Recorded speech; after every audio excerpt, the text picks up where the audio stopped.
Welcome back to Game On Now. We said we were doing things a bit differently, and well, it's been a while since we've had both Jerry and Shane in the same segment at the same time. Gents, let's keep things moving along here. Firstly, let's focus on what's happening locally. Big news. Huge news.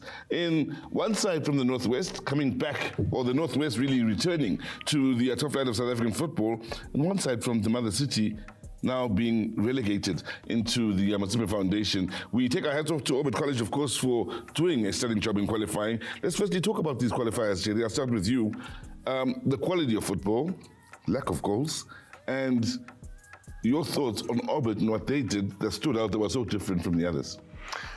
Well, let's give credit to Orbit. I mean, for me, you look at the whole of South Africa because we had a long time without a team in the Northwest. So it was a good addition in terms of the provinces and traveling and tourism, because a lot of people will talk about Northwest, you know, how nice it is, holiday stuff. So now we're going to be talking more football on that province. So I think for me now, it was a good thing for Orbit. You know, I cannot go maybe talk about how they played, not scoring goals, whatever. The most important thing for them is just to go to the Milky Land. Now, goals. You guys are all about goals. You guys scored a lot of goals, which is why you're sitting here years after your careers have ended. They were a big problem for all the sides, yeah? And when sides did score, it was never more than one goal in a match. What do you think of the standard from a goal-scoring point of view here? Yeah, you know, it's been poor. The goal scoring has been very poor. If you look at the results and the amount of goals scored in the whole playoffs, shocking. I don't know if it's a lack of strikers in South Africa or what it was. Maybe it was because the players were so defensive-minded that they didn't want to give too much away. I'm not too sure, but yeah, very, very, very poor. Now, we've congratulated Orbit, of course, for bringing it through. We have to discuss Cape Town City. In one of the playoff games I covered, I counted no less than 7 either current internationals, including ex-internationals in their starting 11, Jerry. To have so much experience and talent in the Cape Town City side, to have finished where they did in the PSL was a shocker to start with. But then, to fare the way they did in the knockouts is a double whammy. We were not Linda with Cape Town City and just their struggles this season with the quality. Well, you can look at the quality, but the most important thing for me in terms of football is the consistency. Because you can have Shane McCracker as a top striker, and then you bring Sizwe Mapena to be his coach. Later on, you bring somebody else to be his coach in the same environment. I mean, it's going to change his approach to the game as a player. So I think for me, chopping and changing of coaches was a big factor that took a Cape Town City to where they are now. I think some of the players, they have that caliber of being international players, top players. You talk about Abu Tsueza, the striker from Namibia. What a player. And now you look at competing against teams like Kasrik, and they only had to score just 1 goal in all the games they played. Yes, they still have the last game to play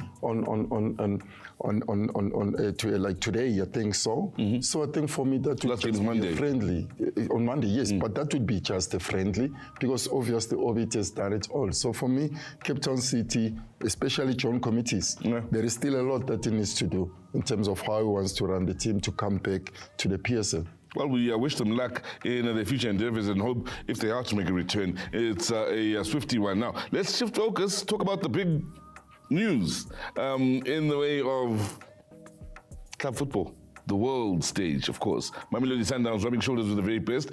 Didn't get out their group. None of the African sides got out their group anyway. We'll touch on that a little bit later, but Sundowns didn't necessarily do as well as we would have liked, but some will say they won over the hearts of many of the fans worldwide. Shane, let's start with you. Believe that? Yeah, you know, if you look at it, Sundowns, they got 3 goals against Borussia Dortmund, but they lost 4-3. So defensively, they weren't the greatest. We made a few mistakes at the back, and when you make mistakes against top teams, you're going to get punished, and that's what happened there. So if you look at that year against Fluminense now, the Brazilians, you know, they kept possession. Yeah, we had possession. We had the majority of possession. We had 1 or 2 small chances, but we couldn't break them down.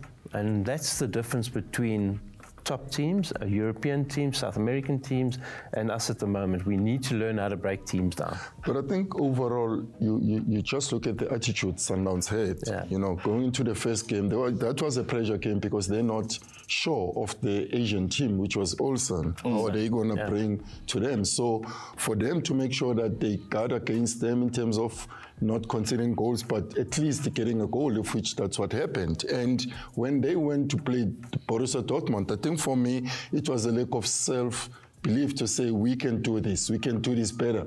So that's where maybe they lost a lot of concentration. And then conceding 4, but scoring 3, it was a positive thing in terms of scoring. But conceding was a problem. And then you go to the third game, where they said, we conceded 4 against an European team, now we're playing a South American team which drew with the same team that scored us 4. So we need to be cautious. They did that, but they forgot to score a goal. That was so important. And they played well. It was a good game to watch for Sundowns. I mean, for me, heads off, but at least lessons learned from them in terms of the teams that you play and the continents where they come from. But the one thing for me is, in that last game, is the urgency of the players. Yep. When they started the game, they looked like, this is going to be okay, we'll just keep on playing. There was no such thing as urgency. The last 5-10 minutes, then they put the urgency into the game. Why didn't they bring that earlier? Yeah. That's, for me, did the coach mess up there? And I've seen a lot in you social media guys, you have a dig at people. I've seen a lot of that come out, that they're having a go at the coach, that this, he's cost them. But what about the players? Where was the urgency from those players? Well, it's one of those where they'll be proud, many, on the African continent of how Mamelodi Sundowns did. And of course, the disappointment from an African point of view as well will be the fact that none of the African teams got out of the group stages. So we take our hats off to the African sides in doing us proud and giving their best against the very best in the world. And, well, we'll keep an eye on the teams from England and Germany in the FIFA Club World Cup. But from myself, Sizwe Mapena, Shane McGregor, Joyce Kosana, and the rest of the team that is behind the scenes, time is on the other side of the show now. It's time to say goodbye. Until next week, it's click, click, bang.